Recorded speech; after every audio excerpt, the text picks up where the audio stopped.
What's up, guys? NBA 2K rating recap for February 20th, Friday night's games. We got 9 of them to go through. We're going to start off in Cleveland, where the Cavs got their 7th win in a row, 118 and 113 over the Charlotte Hornets. They moved to 36 and 21 on the season.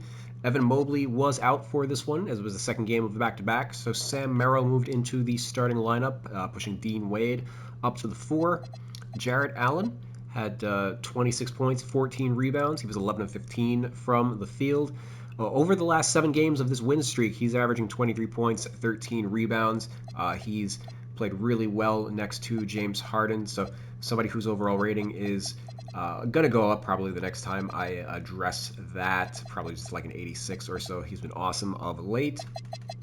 Hornets, they dropped to 26 and 31.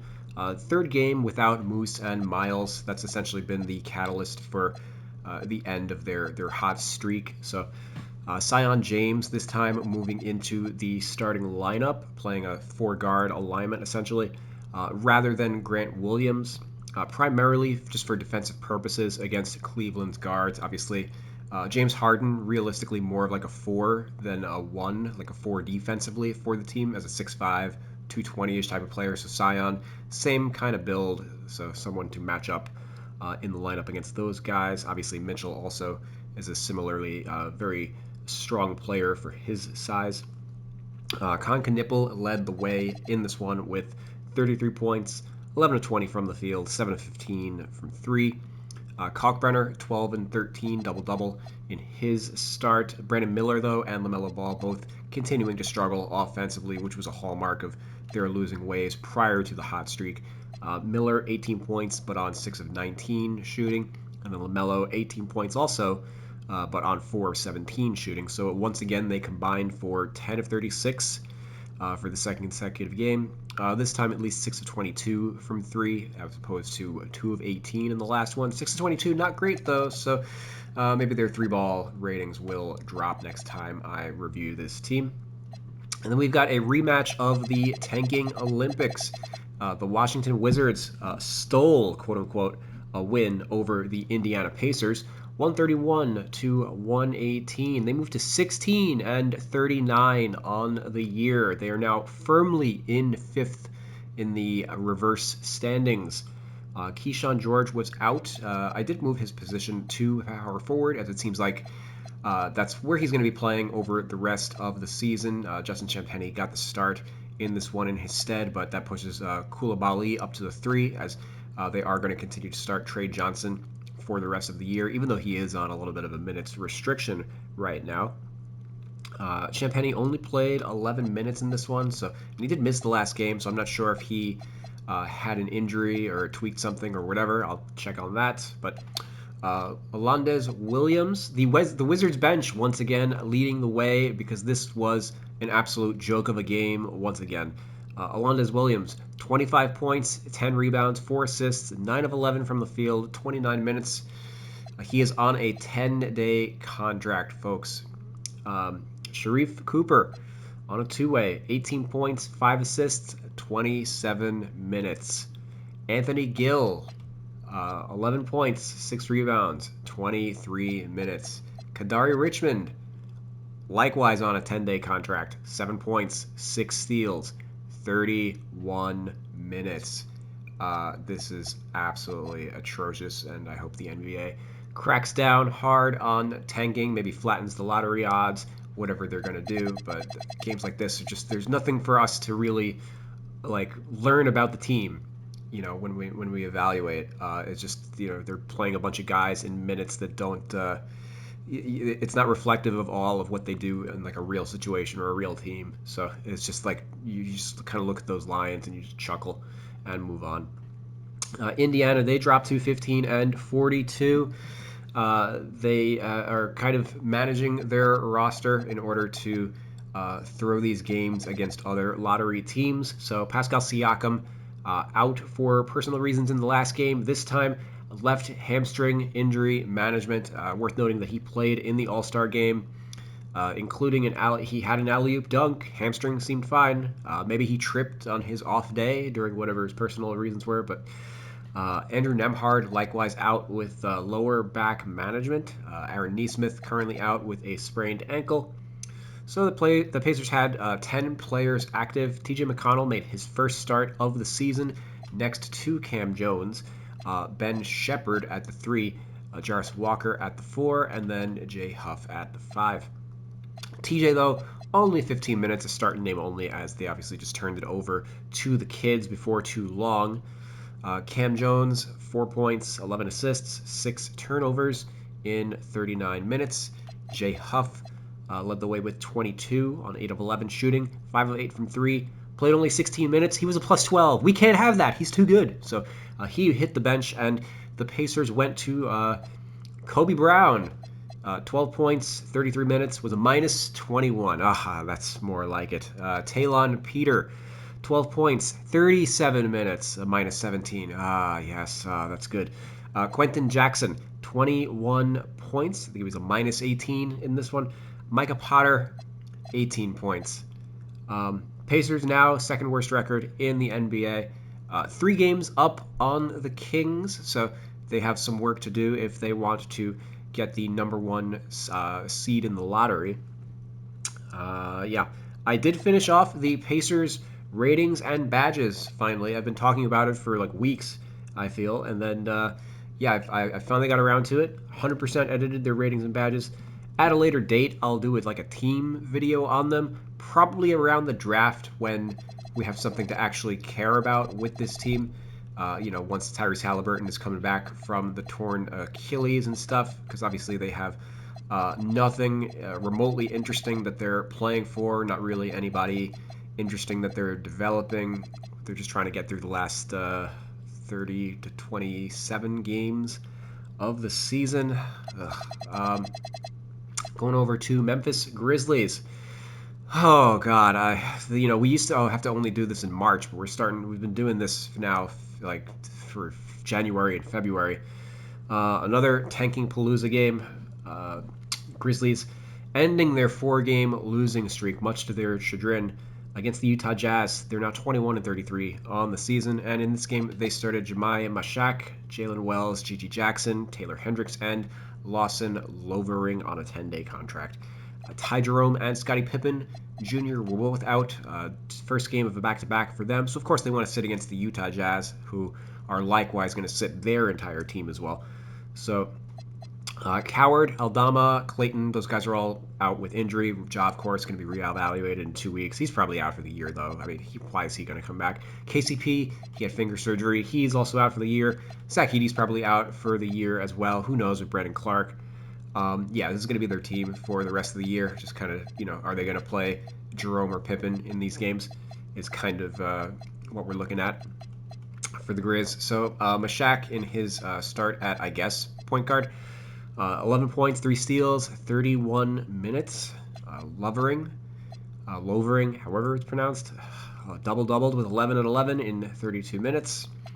Gigi Jackson, 20 points, 28 minutes. Taylor Hendricks, 9 and 9 in 25 minutes.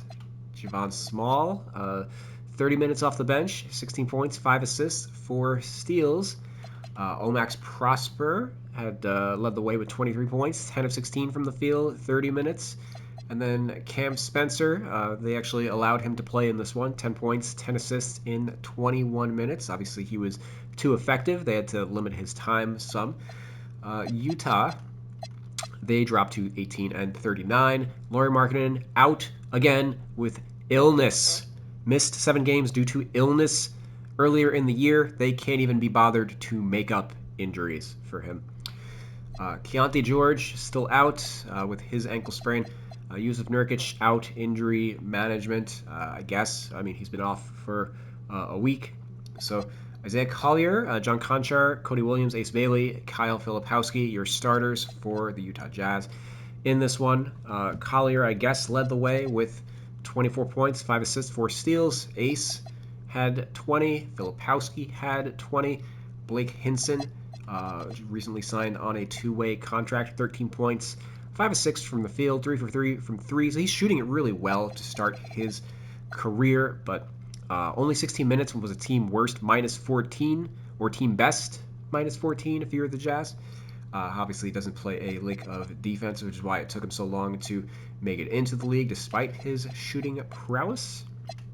But for a team like Utah, that is just absolutely perfect. The Miami Heat, they moved to 30-27 on the year with a 128-97 blowout of the Hawks. They're competitors for the 8 and 9 seed. Tyler Herro made his return, came off the bench, 24 points, 23 minutes, 9 of 14 from the field. Essentially knocked Gardner, Fontecchio out of the rotation. Drew Smith wasn't in the rotation in this one as Jakachonis played over him. But I expect Herro to be the sixth man over the rest of the year, as he just otherwise hasn't been able to stay healthy. Pelle Larsson has played well in his absence as well. Larsson also returned from injury in this one. Norm Powell played in this one. He was questionable prior. Kel'el Ware had a pretty big double-double in 18 minutes, 14 points, 12 rebounds. Obviously, Hawks didn't give their best effort overall in this one. They dropped to 27-31. Crazy that they only have they have 8 fewer losses than the Utah Jazz, who are actually Atlanta's trying to win games. So they've really been in a slump over their last 20 games or so. Jalen Johnson triple-doubled, but did not shoot the ball well. 16, 16, and 11 was 6 of 22 from the field. Alexander Walker and CJ both added 20 points. Onyeka Okongwu had 22, 4 of 5 from 3. Zachary Rieseshay, 4 points, 1 of 8 from the field. Once again, I don't know what he has to do to lose his starting job. Maybe Jonathan Kuminga takes it once he's healthy, because Rieseshay has otherwise been gifted for minutes, and maybe they need just another lottery prodigy for them to develop. Atlanta did not shoot the ball particularly well in this one. I think 37%. So they lost to the Heat. Minnesota, they got a nice win over the Mavs, moving to 33-22 on the year. 122-111. Ant exploding for 40 points. Rudy Gobert, 22-17, but committed another flagrant foul, so he most likely has a flagrant suspension coming unless it gets rescinded. Naz Reid, 21 points in this one as well. Going over to Dallas, they got their 10th straight loss. They let go of the rope. 19-35 on the season. Cooper Flagg still out due to his sprained foot. They're probably going to be very cautious bringing him back, as they want to lose as many games as possible. Max Christie was also out, so Chris Middleton got the start in Christie's stead. I don't know if you want to consider him the 2 or Marshall the 2 or whatever, but that's what happened, and he did lead the way. He led them in scoring with 18, I guess. Tyus Jones returned to the starting lineup over Brandon Williams. He had 13 points in 26 minutes. Williams had 13 in 18 minutes. P.J. Washington and Marvin Bagley both double-doubled. Washington 12 and 12. Bagley 15 and 13. He's been a solid addition for the team. Going over to the Milwaukee Bucks. They dropped to 24. They moved to 24 and 30. They're actually a team that's trying to win games, believe it or not. 139-118, blowing out the Pelicans. Giannis and Turner were both out in this one, but Ryan Rollins returned, and he had 27 points. Kevin Porter Jr. had 25. Cam Thomas adding 27 points off the bench in only 21 minutes. It's just an absolute decimation by the guards on this team. 11 of 17 from the field for Cam Thomas, 17 shots in 21 minutes. He's going to do that. Bobby Portis, 17 and 11 off the bench in this one. Jericho Sims got the start for Turner. Kyle Kuzma got the start at the 4. But Pete Nance and Ousmane Dieng, I was more interested in their performances. 10 points each. AJ Green was 0 for 4 from the field in this one. I'm not sure exactly why he has a guaranteed starting position, as I don't think it really brings much to the team when Giannis isn't starting, because they don't need to they don't need to leave him open or anything like that. He's not really taking anything away or giving them a look that obviously they just need shooting, I guess, but I don't know. I think I'm in favor of starting Ousmane Dieng over him, as obviously he's a much longer player, can do some things defensively, and to see how good his shooting is overall, or at least start him over Kyle Kuzma. I don't know. A lot of players that are kind of gifted minutes right now in Milwaukee. New Orleans, they dropped to 15 and 42. Even though they're not tanking, they are trying to win games. Trey Murphy III was out for this one, so Bryce McGowens, he got the start. He recently signed a 3-year deal, rewarded with the start tonight with Murphy out. He had 10 points in 30 minutes. Zion Williamson, that's right, he's a point guard now in my roster. We'll see how long that lasts. He played his 30th consecutive game, which is actually a lot more impressive than the 32 points he had in this one. He's more or less turned things around. You know, I think 30 games might probably be the longest stretch of games he's ever played in his career consecutively. Yeah, really good to see him healthy finally. Hopefully, the Pels can put things back together and they can start winning some games next year, or maybe even the rest of this year. Who knows? Sadiq Bey, 22 points. He's been really good this year. Missed all of last year with a torn ACL. I did update his rating recently. He's improved a lot as a post player. He's getting like 2 post touches per game. So I did throw a couple badges on him.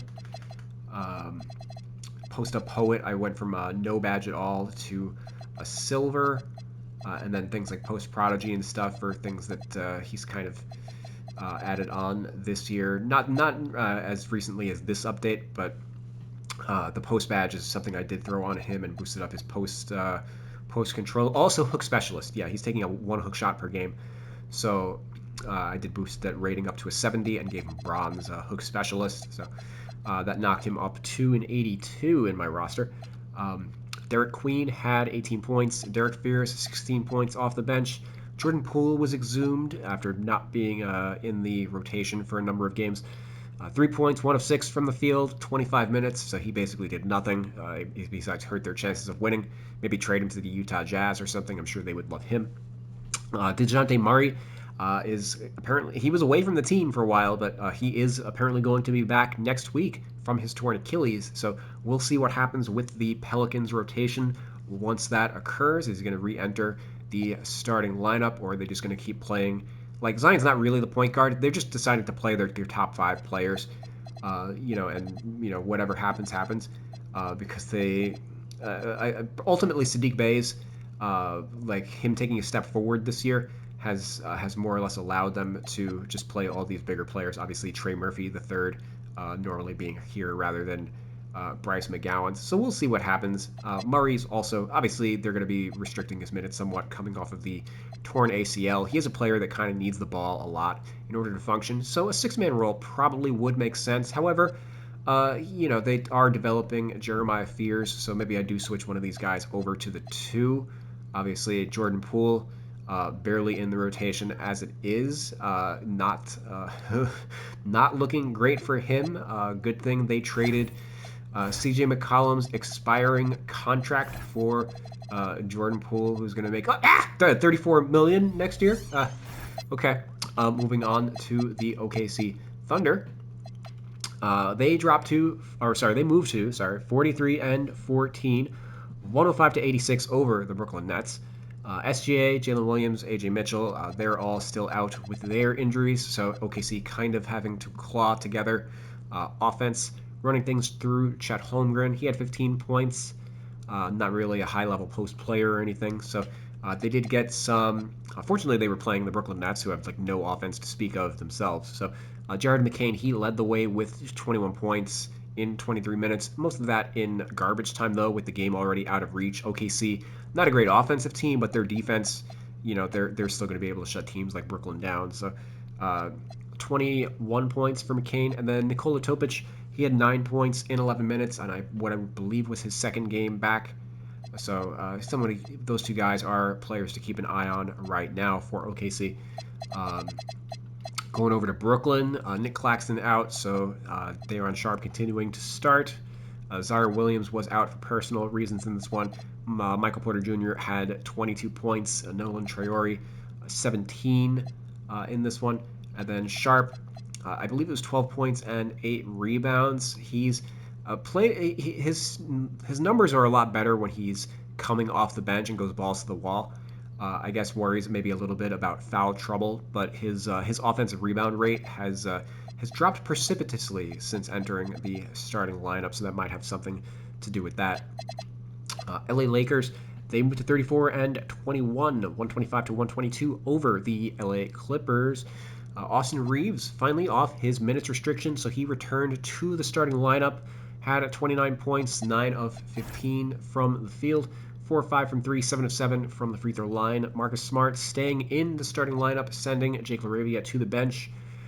So I did shuffle the positions around. Moved Austin Reeves to the 2, Marcus Smart to the 3, and then Hachimura, who I had at the 3 as he was backing up LaRavia previously, moved him back to the 4.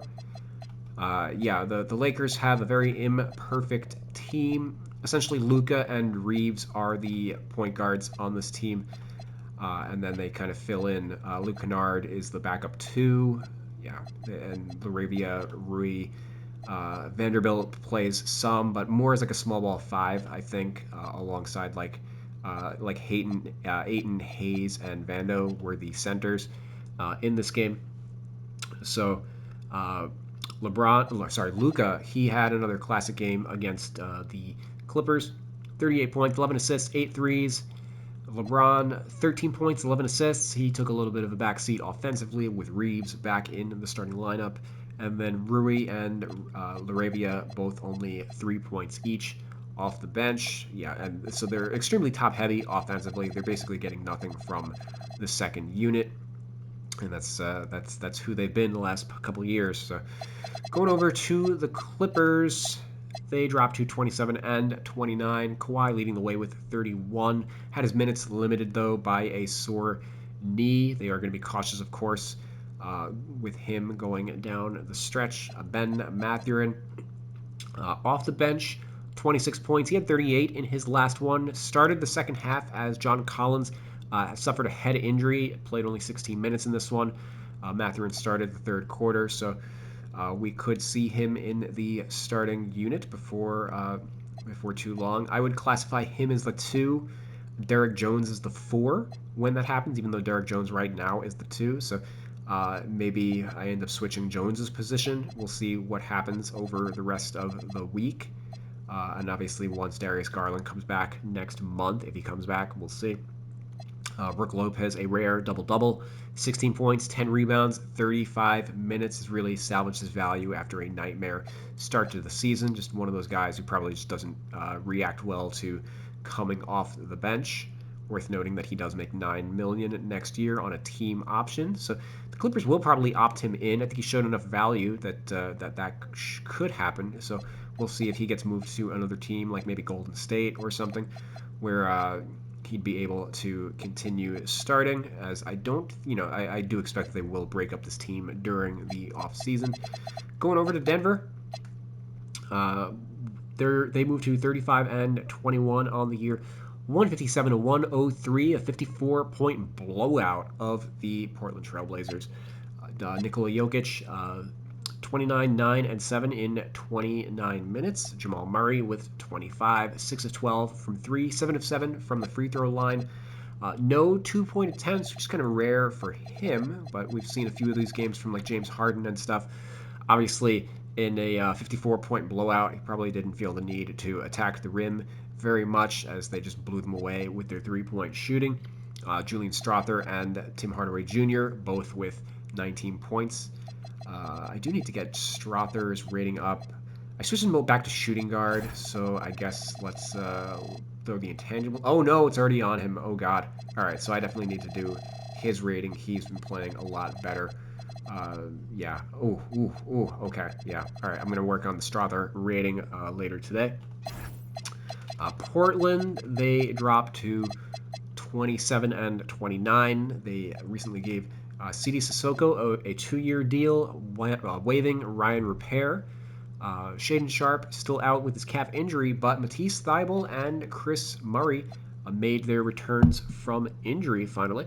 Thybulle essentially has been out since Halloween, very extended absence for him. Portland doesn't exactly have the greatest medical staff in the world. Thybulle, 5 points, 3 steals in 13 minutes. He's always been a steals wizard. I haven't done his rating yet, but I typically have Hall of Fame on his steal badges as a result, because he's always among the leaders in that category. if not the leader. Basically, if he plays enough minutes, which has been an issue for him the last couple of years, he's going to lead the league. Chris Murray, 1 point in 9 minutes. So, yeah, he's likewise picking up right where he left off. Denny Avdia, still feeling the effects of his injury that he's been playing through. 15 points, 8 rebounds, 13 assists in this one. Drew Holiday led the way with 19. Obviously, with a 54-point blowout, that we're not going to push those guys particularly hard. And yeah, those are Friday's games. Let's preview Sunday real quick. We've got the Magic and Suns. Should be an interesting one. Dylan Brooks coming back from his suspension. Sixers and Pels, I believe. Joel Embiid is still going to be sidelined. Memphis and Miami. So Miami's going to look to pick up another win over Memphis, who's going to be trying to lose that one. Detroit versus Chicago. Detroit, the #1 team in the NBA. Chicago, not necessarily trying to lose games. They have lost 7 in a row, though. Sacramento takes their 15-game franchise record losing streak into a game against the Spurs. So Spurs are probably going to get their 40th win, is my guess. Should be curious to see what Victor's line is in that game. Houston versus New York is probably our most compelling game. Rockets are 34-20, and New York is 35-21. Both teams looking to jockey for position in a playoff race. Wow, imagine that. Trying to actually improve your seeding rather than deprove it. All right, I'll see you guys later tomorrow. Peace.